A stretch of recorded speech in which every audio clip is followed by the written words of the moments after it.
"You're suing yourself, Miss Brooke." The clerk's voice sliced through the noise of the morning courtroom like a verdict. For a heartbeat, Natalie thought she'd misheard him.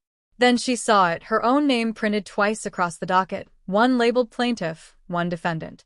The black letters didn't blur or move. They simply existed, undeniable, like fingerprints pressed into wet cement. She rose slowly, pulse hammering in her throat. The air felt too thin, every whisper magnified. "That's impossible," she managed, but even her words sounded rehearsed, as if someone else had said them first. The judge lifted an eyebrow, the clerk shuffled papers, and the moment solidified into fact. Natalie Brooke was being summoned to argue against herself. An hour earlier, she'd been in her office sipping burnt coffee, scrolling through briefs. The case file had landed in her inbox like any other. She'd clicked it open and stopped breathing. Brooke versus Brooke. Same signature, same date, same digital stamp. She had checked the metadata 3 times. It originated from her own workstation at 2:14 a.m. She'd been home asleep at that time, or she thought she had.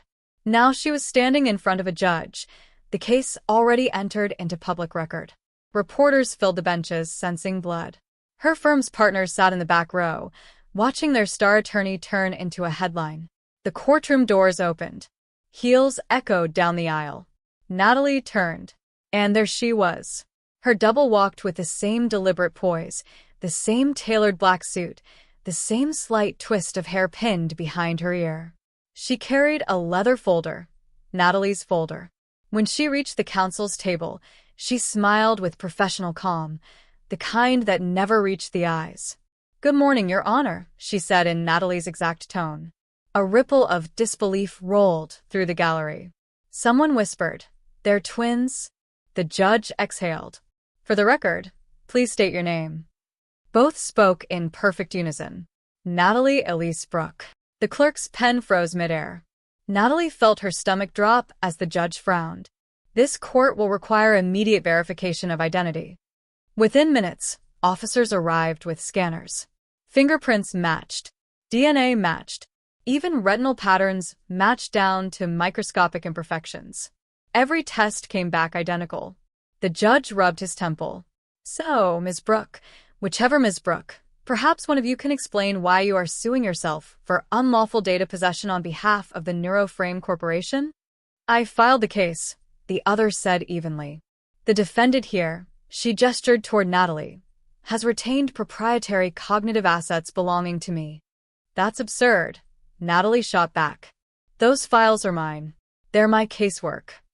"Then why," the other replied, voice soft but razor-sharp, "does every timestamp show I created them while you were asleep?" Laughter rippled through the benches before the bailiff barked for order. Natalie's throat closed. "I don't know who you are," she said, "but this is identity fraud at a criminal level." The double tilted her head. "Fraud requires intent, doesn't it? Perhaps you should check your own consent forms before you accuse anyone." The judge slammed the gavel. "Enough.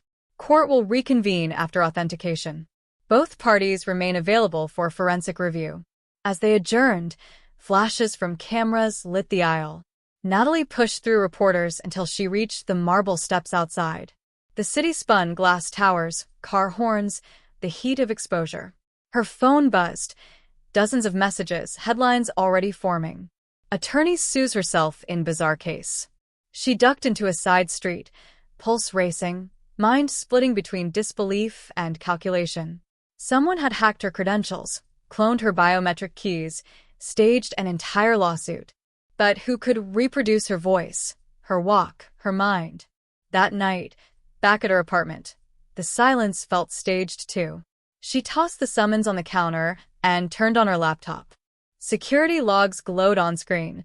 Access recorded from her credentials at 2:14 a.m. Again tonight. The feed from the building cameras loaded slowly, grainy grayscale. She leaned forward, heartbeat quickening. A woman entered the office. Same coat, same posture. She sat at Natalie's desk and began typing. The camera angle caught her profile clearly, calm, focused, completely unaware she was being watched. Natalie whispered, "That's me." She watched the woman finish typing, glance up at the camera, and smile. Then, on the feed, she raised a hand and waved. Natalie slammed the laptop shut, breath short, chest tight. Every rational thought screamed for proof. IP traces, timestamps, anything, but instinct whispered something colder.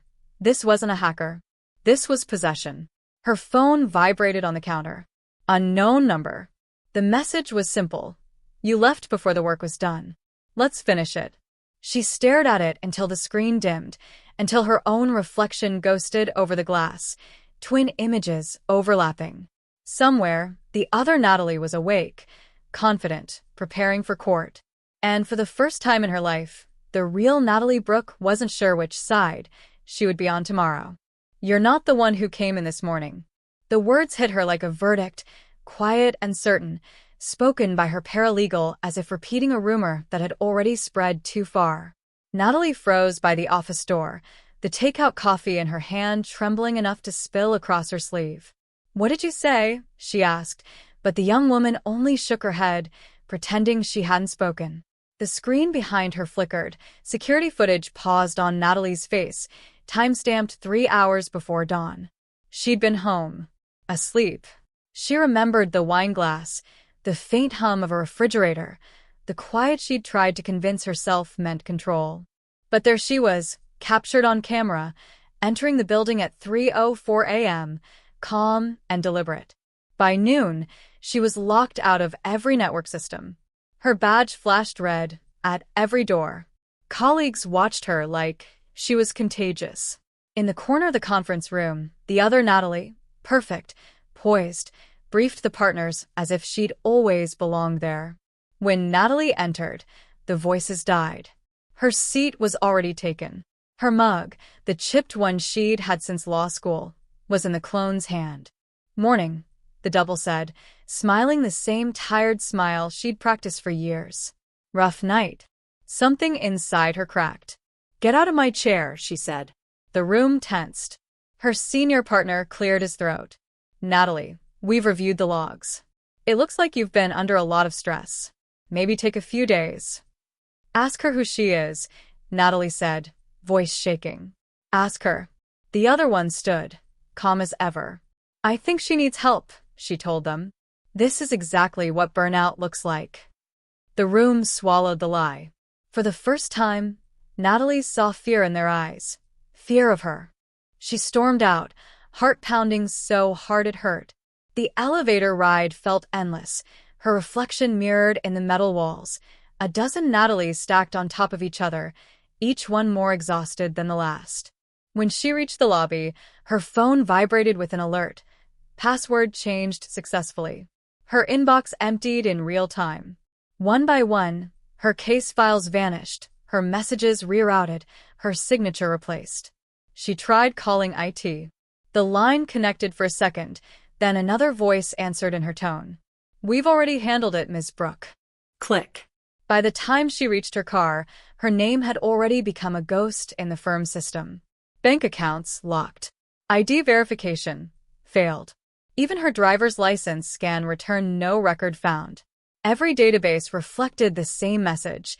Duplicate identity detected. She sat in the parking lot, fingers gripping the steering wheel until they ached. The radio glitched between stations, fragments of voices breaking through, her own words, from courtroom transcripts. "Objection, Your Honor." "Sustained." "We are what we can prove." Each line looped like a confession. She turned it off and drove home through streets that seemed to forget her as she passed. At her apartment, the door refused her keycard. She entered the backup code manually, hands shaking. The lights came on automatically, sensing motion. Someone had been there. The scent of her perfume hung fresh in the air. On the counter sat 2 wine glasses, one half full. And there, next to her laptop, a folded note written in her own handwriting. "Stop fighting it. You needed this." She tore it apart. The laptop blinked awake on its own. A notification filled the screen. System restore complete. Behind it, an open window displayed footage from her home's security feed. The hallway camera. Timestamp, 3 a.m. Natalie pressed play. The door opened. A woman stepped inside. Her. Same coat, same posture, same exact steps. The woman looked directly at the camera and smiled, a calm, knowing smile. Then she reached forward, covering the lens. The feed cut to static. Natalie staggered back from the screen, her chest tightening, breath catching like static in her throat. Every rational defense she'd ever built, logic, law, evidence, was dissolving. She replayed the clip again and again, hoping for a glitch, a detail out of place, a scar she didn't have, anything. But the truth repeated flawlessly. The woman in the footage wasn't pretending. She believed she was Natalie Brooke. The doorbell rang. She froze. Through the peephole, a courier stood holding an envelope. No insignia. Just her name in clean black ink. She opened the door cautiously. He offered a digital pad for signature. The confirmation name already filled in. Recipient. Natalie Brooke.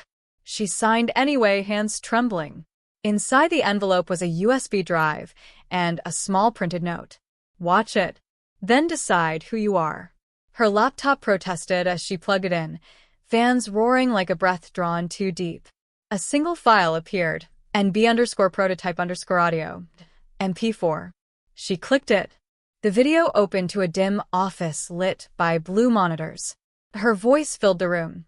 Session 13, subject stability, positive. Identity anchor, retained. The camera shifted, revealing her seated beside a technician. Initiating mirror retention sequence, she said. Then she looked directly into the lens. If you're watching this, it means I didn't make it home. The recording fractured into static. Natalie's reflection in the black screen trembled. Her pulse hammered. Somewhere between exhaustion and terror, she whispered, "How many of us are there?" The answer came as a faint echo from the speaker, her own voice layered beneath the distortion. "Enough to replace you." She ripped the USB out, threw it across the room, then pressed her palms against the mirror on the wall as if it could confirm her existence. For a second, the reflection didn't move. It stayed perfectly still while she trembled, eyes wide, hair disheveled. Then, slowly, her reflection smiled back a fraction too late. Natalie stumbled backward, breath ragged, her entire body shivering. The mirror flickered once more, the faint hum of electronics hidden behind the wall. She pulled at the frame. It shifted slightly, revealing a panel wired to a small device blinking red. A sensor. Motion triggered. Recording. She stared at it, realization slicing through the fear. This wasn't surveillance from her home. This was data collection from her. The other Natalie wasn't invading her life. She was maintaining it. Behind her, the phone rang again. She picked it up with numb fingers. Her own voice spoke softly through the speaker. "Stop looking for proof. You'll lose everything that's left of you." Natalie dropped the phone. It clattered against the tile, still buzzing. Outside, sirens wailed somewhere far away. Inside, the lights flickered once, twice, then steadied, too bright, too clean, like an operating room. She stood there, alone, staring at the mirror that refused to blink first. And as the faint hum deepened, her reflection whispered one last thing, lips moving without sound. Just before the lights went out, "You were never supposed to come back. You already signed it." The voice on the other end of the line was calm, almost kind, but the words landed like a blade. Natalie's fingers tightened around her phone. "Signed what?" she asked, though she already knew the answer. There was a pause, then a quiet click, as if whoever had called her had been waiting only to say that one sentence. She stared at the dark screen, pulse thudding. The city outside her office window blurred into shifting reflections. "Signed it." The phrase repeated until it became something mechanical. By midnight, she was back at the courthouse archives, her badge still revoked, her name already half erased from the system. She bypassed the login wall using an old case file credential she'd memorized years ago. Each keystroke felt like trespassing inside her own life. When the list of corporate partners loaded, one name glowed faintly, Neuroframe LLC. She whispered it under her breath, tasting it like a forgotten word. The elevator to the sub-basement groaned as it descended, fluorescent lights flickering overhead. She carried only her phone and a stolen passcard. The air down there smelled of dust and ozone. Rows of servers hummed like 1,000 mechanical heartbeats. The hum grew louder as she reached the locked chamber marked Archive, Project D Shift. The passcard reader blinked red, then green. The door unsealed. Inside, screens pulsed with faint blue light. Folders labeled with employee names scrolled endlessly across one monitor. Brooke_Natalie_, Brooke_Natalie mirror, Brooke_Natalie backup. Her throat tightened. She clicked the first file. A progress bar filled. A video opened. On screen, she saw herself seated in a medical chair, eyes half closed, electrodes across her temples. A technician's voice narrated off camera. Cognitive mirror calibration complete. Subject number 42. Brooke, Natalie E. Upload ratio 98%. The woman in the chair, spoke softly. I can still feel it. The technician replied. You won't for long. Natalie froze. She remembered that week. The exhaustion, the blurred nights, the day she'd collapsed during a deposition. She'd signed medical release forms then, dozens of them, desperate to keep her position while recovering. She had told herself it was just wellness monitoring, stress data for human performance optimization. But the screen in front of her proved otherwise. Another file opened automatically. Consent form, employee continuity program. Her digital signature curved neatly at the bottom, dated the same week she'd fainted in her office. The clause above it read, Employee authorizes temporary cognitive mirroring for operational continuity in case of fatigue or incapacitation. Her voice echoed in the silence. You already signed it. She clicked through logs, timestamps of work completed during her medical leave, messages sent under her ID, late-night filings she had no memory of. Each entry tagged with mirror active. The clone had kept her career alive, finishing her cases, answering her clients, even sending birthday texts to her mother. It hadn't replaced her life. It had maintained it. Perfectly. A cold realization crawled through her. The firm must have known. The partners had kept both versions running, one asleep, one working through the night. Project Double Shift, a polite name for enslavement. The door behind her clicked. She spun. A figure stood in the corridor, backlit by the hallway light. For a moment she thought it was security, until the figure stepped forward, and her breath caught. It was her reflection again, dressed in casual clothes, no makeup, eyes calm. The other Natalie. You shouldn't be here, the double said softly. I could say the same to you. The clone smiled, a tired curve that mirrored her own. I came to stop you from doing something you'll regret. You've already done that for me, Natalie said, gesturing toward the monitors. You stole my life. I kept it alive, the clone replied. You were falling apart. They needed continuity. I became it. You got rest, you got to feel human again, and the world didn't notice the difference. That doesn't make it yours. The clones stepped closer, the light from the screens cutting across their faces, so evenly they looked unreal. Two halves of the same exposure. You think identity is what you remember? The double whispered. It's what everyone else recognizes. And right now they recognize me. Natalie's hand trembled over the keyboard. You filed the lawsuit. Yes.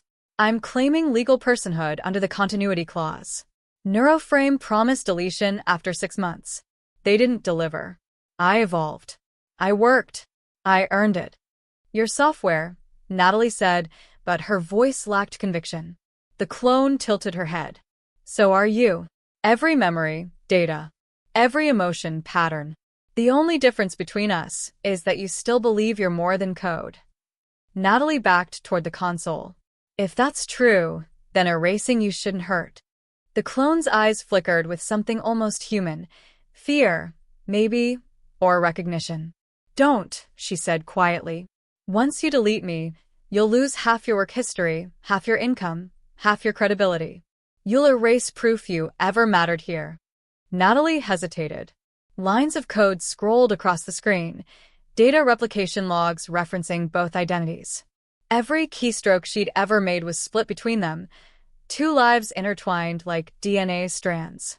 Deleting one would collapse the other. The clone stepped beside her now, shoulder brushing hers. "We can coexist," she whispered. "Let me keep the work. You keep the name." Natalie stared at the faint reflection in the glass panel, two faces overlapping. "You don't understand," she said. "If you exist, I disappear." "Maybe that's the point," the double murmured. Natalie slammed the command key. Warning prompts flashed. Purge archive. Irreversible. She hit enter. The screens erupted in red text. The clone lunged forward, grabbing her wrist. "You'll kill us both." "Then let it be fair," Natalie said, voice breaking. Electric light burst across the monitors, fragments of video replaying at high speed. Voices, laughter, courtroom footage, childhood clips. Their memories blended into a storm of faces. For a moment, both Natalies stood bathed in their shared past, indistinguishable from one another. Then the power cut. Darkness swallowed the room except for one monitor still glowing faintly. Lines of text crawled upward, backup restoration initializing. The clone's breathing steadied beside her. "You can't erase an idea," she whispered in the dark. "You can only copy it." Natalie groped for the power switch, heart pounding, but the system restarted before she touched it. New data filled the screen, an email draft addressed to court registrar, motion for recognition of conscious entity NB2. The clone smiled in the pale light. "You see? Even your deletion is part of me now." Natalie turned away, shaking, mind splitting under the weight of what she'd unleashed. The hum of the servers rose again, softer this time, like breathing returning after panic. She stumbled toward the exit. The clone didn't follow. As the door sealed behind her, a single phrase echoed from inside the room, carried through the vents like a whisper meant for no one. "Thank you for finishing the work." Natalie pressed her back to the cold wall, eyes burning. Somewhere above her, dawn was beginning, and she couldn't tell which version of herself the world would wake up to. "Objection," both voices said in perfect unison. The sound collided in the courtroom like a single echo folding in on itself, and for a second, no one could tell which woman had spoken. The judge's gavel hit wood, the crowd hushed, and the air thickened with that strange tension only truth could summon. Two Natalies stood behind separate tables, same posture, same suit, same calm confidence, but one of them was running out of time. Cameras flashed from the gallery. The trial of Brooke versus Brooke had become the most streamed case in the city, a spectacle dressed as justice. Only one woman would leave the courthouse with a name. The real Natalie, if that word still meant anything, could feel her pulse sinking with the rhythm of the room.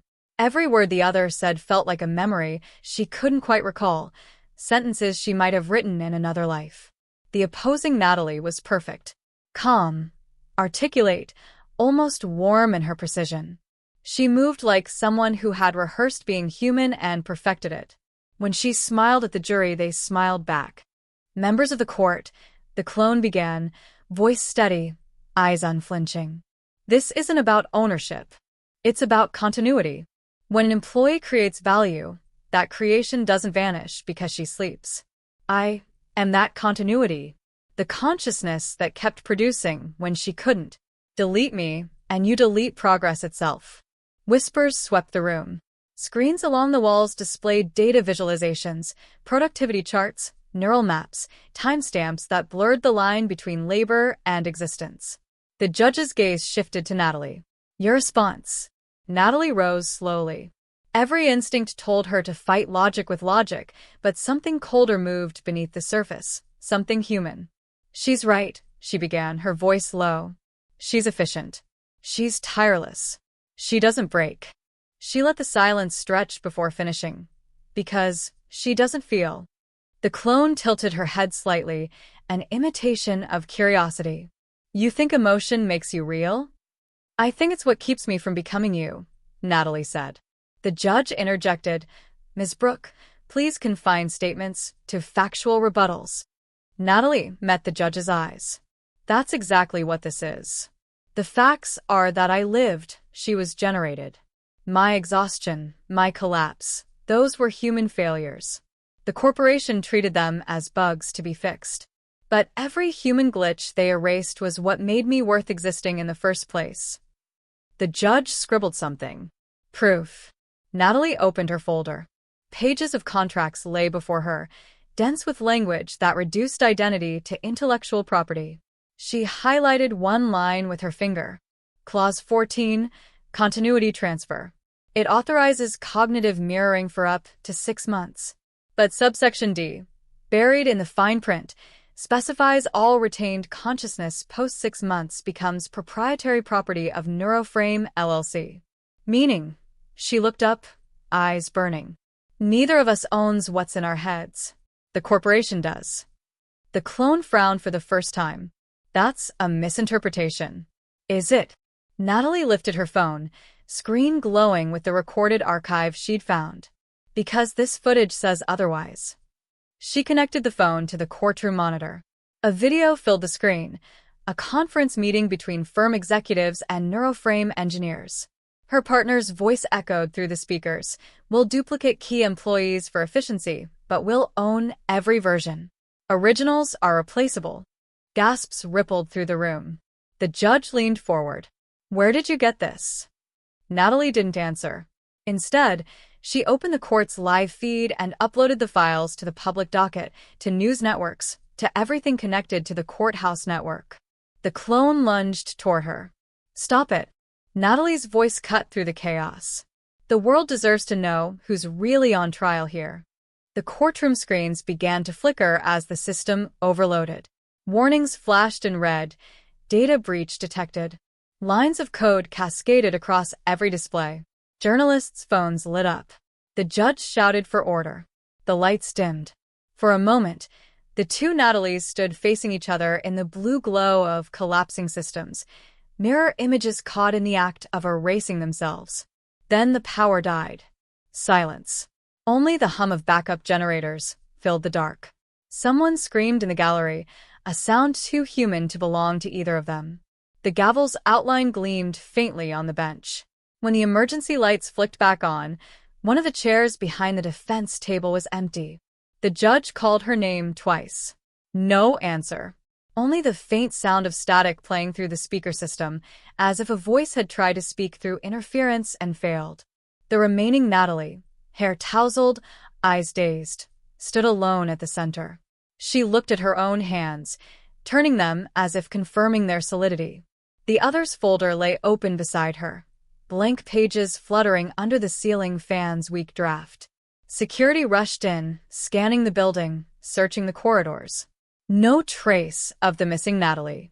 Just one login active in the courthouse system, her own. She opened the console. The text blinked. Trial terminated. Identity verification complete. Reporters pressed forward, shouting questions. Ms. Brooke, which one are you? Are you the original or the copy? She didn't answer. She just stared at the reflection in the courtroom's glass wall. One face, one set of eyes, both belonging and not belonging to her. The silence felt infinite. When the judge finally reconvened, his voice trembled slightly. Given the presented evidence and the disappearance of the plaintiff, this court deems the matter unresolved. The case is stricken pending review. Natalie sat down slowly, hands clasped.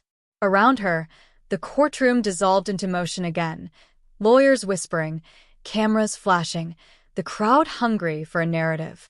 But none of them realized the screens along the wall had turned back on. Each display now showed the same sentence repeated in pale gray text: mirror restoration successful. Her phone vibrated. A single notification blinked.